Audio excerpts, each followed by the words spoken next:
Okay, so we're back on this slide from two slides ago from where we ended in the last video, because what I want to show is that, again, what most of us think as step number, well, now what we think of as step 3 is what a lot of people think of as statistics, which is all the number crunching stuff. Today, what we're going to see is at the end of all of this, we can, and what you're going to be asked to do in these lectures and labs going forward, as well as on your homeworks um, and on your test, is to do everything by hand and then check all your work in Jamovi. That's the best way to learn. So you will be asked to show different steps along the way that show that you actually have done this by hand, and then you'll be asked to give specific values that really only will come out of Jamovi, especially when we write up the APA style conclusions, which is going to be the last video for today. We're going to be writing that based on the output that we actually have in Jamovi here. So in this video, we're going to go through all of step 3. I'll ask you to pause a couple of different times. So we have the raw data, and again, a couple of lectures ago, we actually reviewed how to report or how to compute by hand our means, our sums of squared deviations, and our standard error. And now this is the first time we really had to do all of these steps at the exact same time. So I reoriented our data like we had in lecture number 2, so that all of our data is in one column. We have to compute the mean, which, just to make sure that there are no mistakes, I went ahead and gave you the sum of the scores, which will divide by 12 to get the mean. Then what I want you to do now is I want you to pause the video and on a clean sheet of paper actually compute all the deviation scores. And just as a reminder, those deviation scores should sum to 0. And then square each of those deviation scores and then sum them. The deviation scores should also be positive and negative integers because the mean here will also be an integer. So if you somehow got, say, 12.32, that's just a typo in the way that you computed the mean. So then get the square deviations. I want you to go ahead and go all the way through with the video stop to getting an estimate of the standard error. When the video comes, when you restart the video and it comes back, we're going to walk through showing a calculator. Just again, slight rounding decisions here, just so that we're all on the exact same page about where I'm rounding and why I'm rounding in certain places. Again, ultimately, when you input that information into the iLearn quizzes, for the test and for the homework and even for these lectures and labs, rounding will never change your decision. Rounding will never cause you to answer the question wrong. There might be situations where you think it's rounding. For example, if you use the wrong critical value, you might think you have something just because it's rounding, but it'll deviate far enough that it won't be. Okay, so go ahead and pause the video here. And when you have the estimated standard error for the sampling distribution, go ahead and restart the video.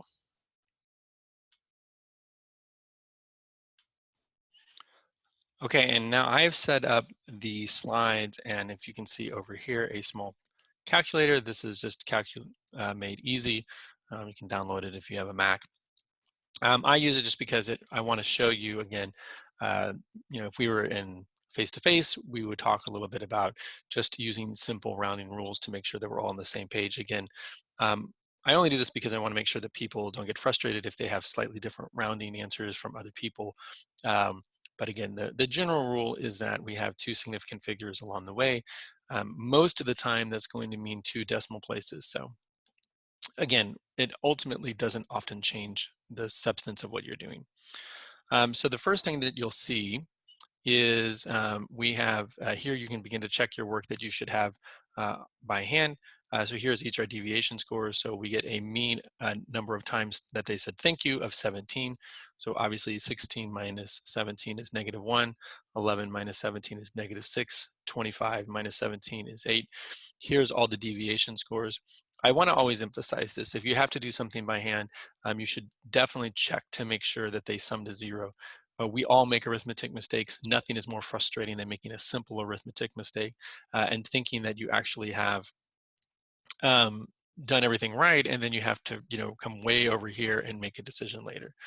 Again, the square deviation scores here, -1 squared is 1, negative 6 squared is 36. Again, I know on some calculators, sometimes because they interpret what you put in there to be differently, it might say negative 6 squared is negative 36.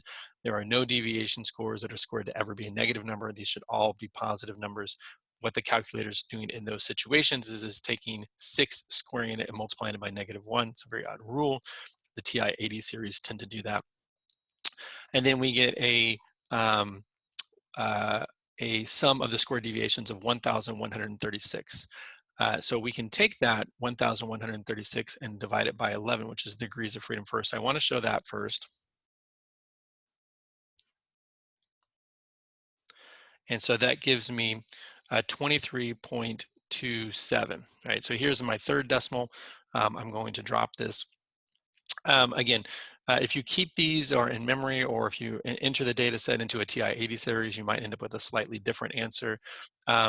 We always want to make sure that we're using just simple rounding rules. So we're going to take 103.27 and we're going to take the square root of that, right? So we're going to re-enter that.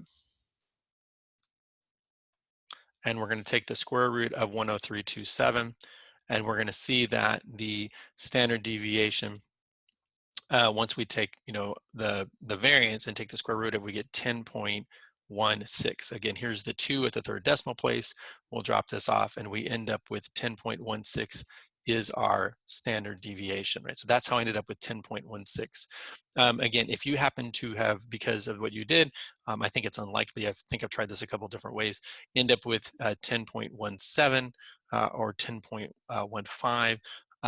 We wouldn't give that as an option for some of the things that you could enter in, like a multiple choice question, but ultimately it wouldn't also cost you any points if you had to do this as sort of a numeric. So in all of the iLearn quizzes, the way this is set up is that it would accept any answer that is between 10.14 and 10.18. That's enough to account for any strange rounding differences, and those would be pretty extreme in this case. I'm going to take the, so now this is, I've finished this problem, so now I've done all my rounding. I take this and drop it into the numerator here and divide by the square root of 12. So the first thing that I need to get on my calculator is 12, take the square root. So that is, again, this is where we're going to start to see some small differences, because depending on what you do here, if you kept this in the calculator, you can see that this is almost right in the middle, right between 3.47 and 3.46. Now, because of rounding rules, we're going to take our standard deviation and divide by 3.46, and now we're going to start to see some slight differences between what we may have gotten if we hadn't used any rounding rules and what we will get in Jamovi. Again, ultimately, a lot of these are inconsequential to learning the process and interpretation, but again, they can be frustrating if you have some small rounding differences and you don't know if it's a rounding difference or if it's an actual mistake. So if I take 10.16 and divide by 3.46, again, very close, but I get 2.936, right? And so as a result of that, what I'm going to say is the final answer using simple rounding rules is a standard error of 2.94, right? So this was 2.936, which gave me 2.94. And so now we can see all those steps. That's one of the first things you'll need to do in the questions, is to do that. We'll see this a little bit later, is that in Jamovi, and again, to me, relatively inconsequential, because if you've done the process, you've learned the concepts which are important. But you'll see that actually in Jamovi and maybe in some of your calculators, you ended up with a standard error of 2.93, because it really depends on the rounding rules there. Those are two answers that are relatively common depending on the way that you answer that. We give those as options, and again, we would never ask you to report 2.94 as the correct answer and say that 2.93 is an incorrect answer. We would only consider that difference to be due to just rounding.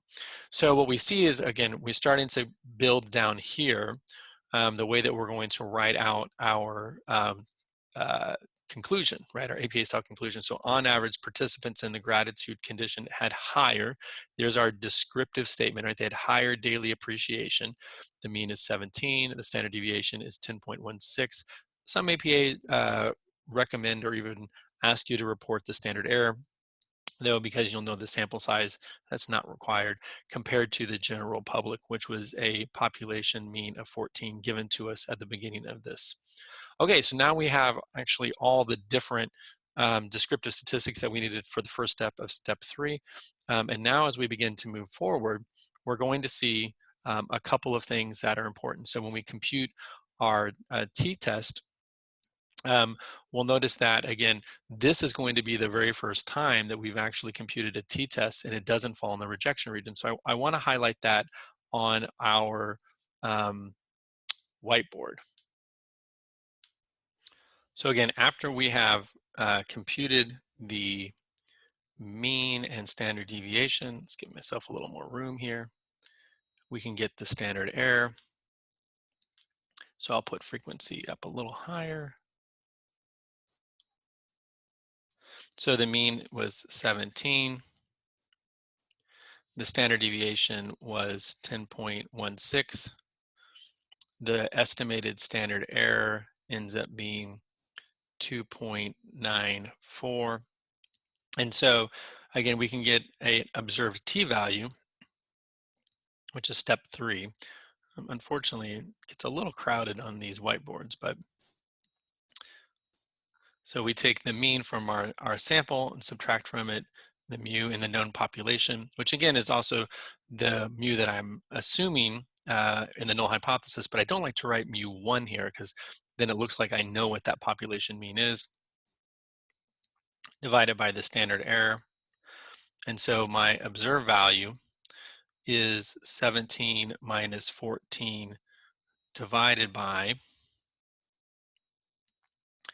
2.94, and you get an observed value of 1.02.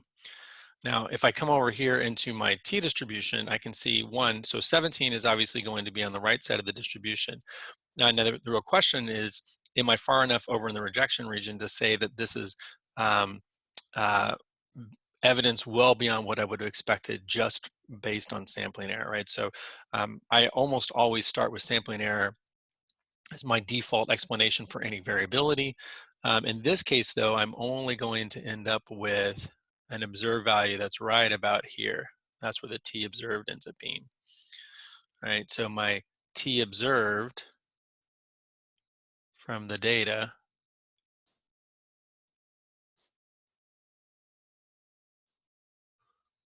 that is real messy. I have bad penmanship as it is, but I'm just gonna erase that and try that again.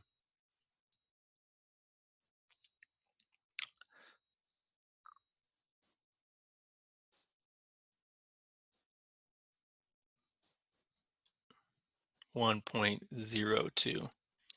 Right, so this mean that I get of 17 is a deviation from the center of the distribution, but it's not a deviation that is extreme enough to be able to reject the null hypothesis.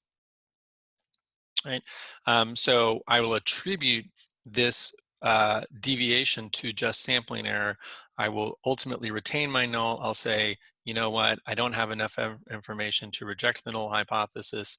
I'm going to ultimately report the p is greater than 0.05. The probability of getting this sample mean in this null distribution is only, well, I don't know what the exact p-value is. I'll get that out of Jamovi, but it is greater than 0.05, which was the criterion I needed to say to reject the null hypothesis. Now, one of the things that I really like about confidence intervals is that it helps us make this interpretation here. So a lot of times people, when they retain the null, they will end up saying something like, well, then this is 14. Is it? Is it 14? Are we sure? What I want you to do here is go ahead and pause the video and compute the 95% confidence interval around the mean and the 95% confidence interval around the mean difference. And we're going to look at what those two values actually are and how they help us make an interpretation of what's going on in the population and ultimately why we ended up retaining the null hypothesis. Okay, so go ahead and pause the video here.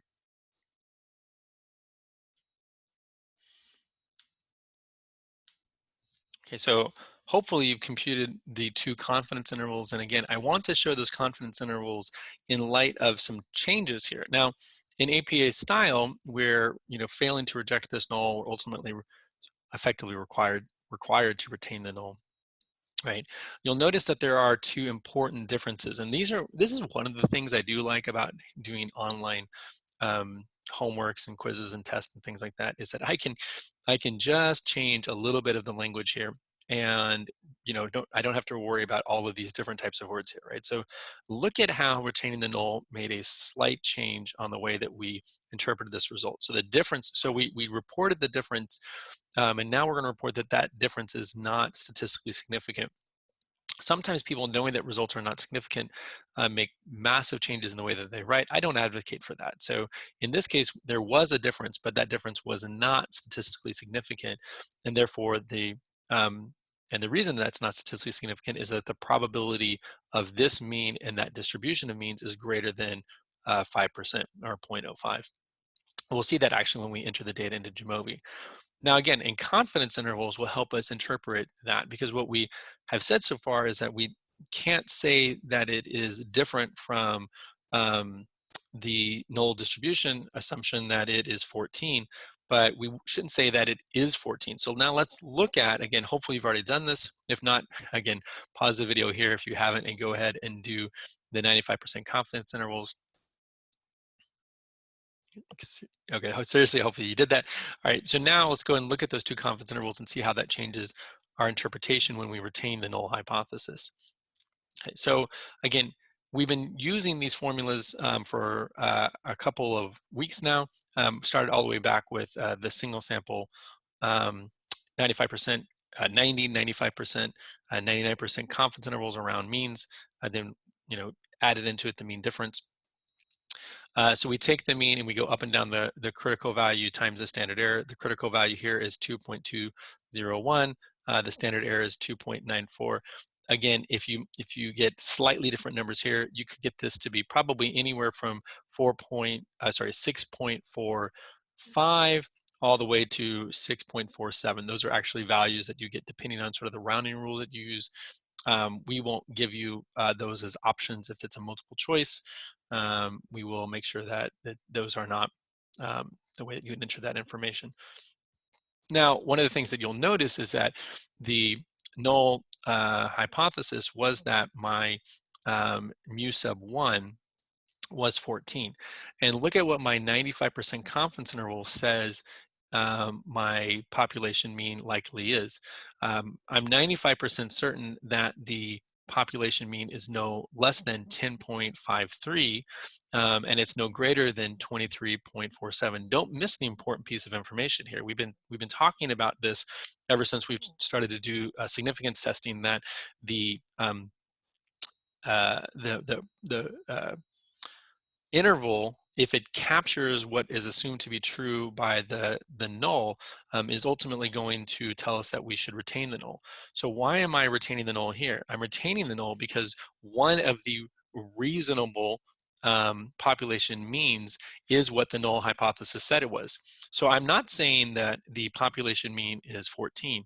I'm saying it can be anything between 10.53 and 23.47, and that does not rule out 14, because 14 is in the interval. 14 is captured by this confidence interval. So let's go put that on our whiteboard and sort of see how that begins to change the way that we think of the retention of the null hypothesis.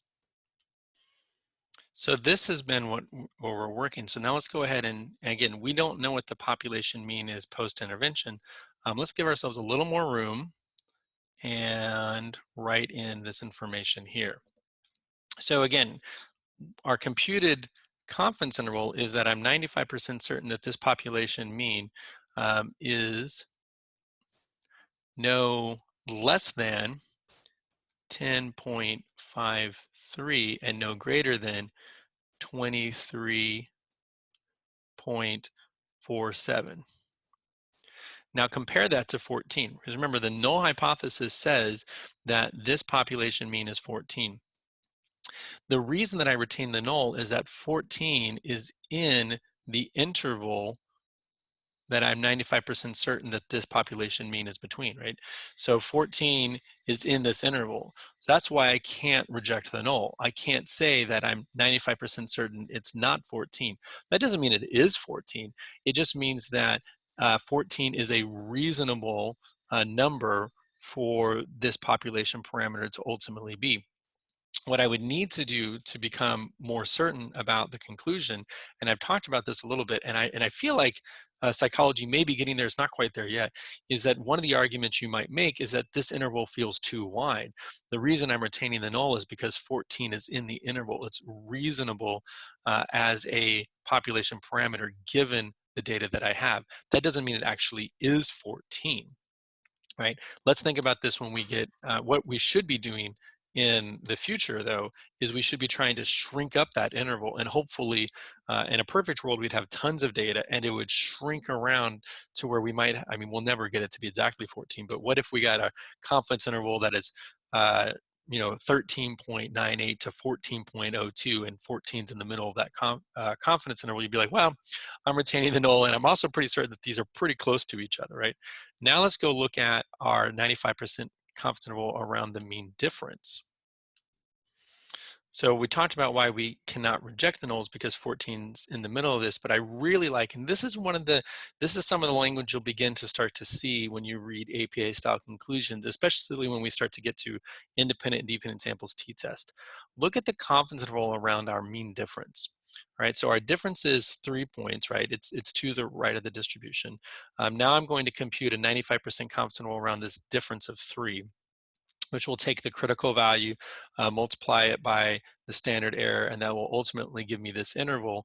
But when I take 3 and subtract from it 6.47, I get a negative value. When I take 3 and add 6.47 to it, I get a positive value. And now if you remember that second null hypothesis said that mu1 minus mu0 will equal 0. There'll be no difference in the population.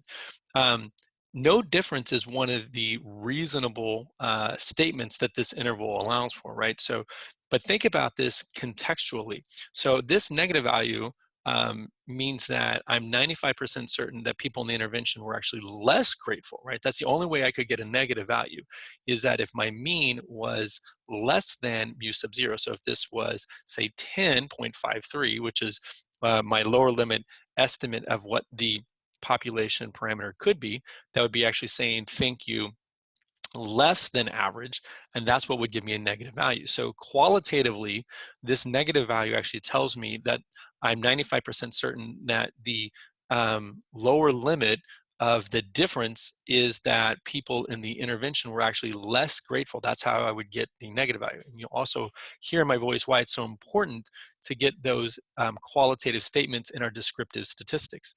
I'm also in that interval allowing for that there's no difference, right? So that mu1 minus mu0 is actually could be 0. 0 is in that interval because I'm going from negative to positive. But also in this interval is a positive number, 9.47. So on the other extreme, my intervention group could be much more grateful, right? Now just listen to this qualitatively. I always think this is an important point to sort of pause and reflect and think about. I am 95% certain that the difference between my two population means would tell me qualitatively that either the intervention group is less grateful, that there's no difference post-intervention in how grateful they are compared to the general public, or that they're more grateful. Did you hear that? They're either less grateful, there's no difference, or they're more grateful. That's why I retained the null, because those 3 qualitative statements are no different than the 3 statements I would have made at the beginning of this study. I would have at the beginning of this study said, well, when I finish this study, there'll either be no difference, they'll be less grateful, or they'll be more grateful. And so what the 95% confidence interval is telling us is I have to retain the null because no evidence has been offered to change my default position. My default position is always that interventions don't work. Until I get more evidence, I'm just having to stay with that. I'm not saying that the intervention isn't working. I'm just saying that right now there's not enough evidence to say that it is working. And that is a really important difference between the way that we speak. So this 95% confidence interval clearly shows the reason that we retain the null is not because we're really certain that it's 14 or that we're really certain that the difference is 0. That's just one of lots of different possibilities in our 95% confidence interval. What it is saying is that because I can't rule out 0 and I can't rule out 14, that's why I retain the null. Right. So when the interval includes 0, this is some language we've been sort of setting up since last week, we cannot reject the null hypothesis. And you'll see that this will become a really important piece of information that we begin to talk about in our APA style conclusion. Okay, one last statistic we have to compute is the D effect size. You'll see here that we did this before. We're sitting right in the small range. You'll notice that if you do this on your calculator, you probably will get a value that is 2.9, something a little bit close to 2.95, 2.96, depending on your rounding rules. That's why we rounded all the way up to 3.30. Again, when you round to 2 decimals, if you were to have input into any of our questions a D effect size of 0.29, we would have accepted that as one of the reasonable other answers, depending on some rounding rules, because it gets really close. Okay, so go ahead and answer the next set of questions that we have for this, and now we're going to put all this data into Jamovi and look at how we'll actually analyze this data and some of the important things that we need to be able to do once we're in Jamovi.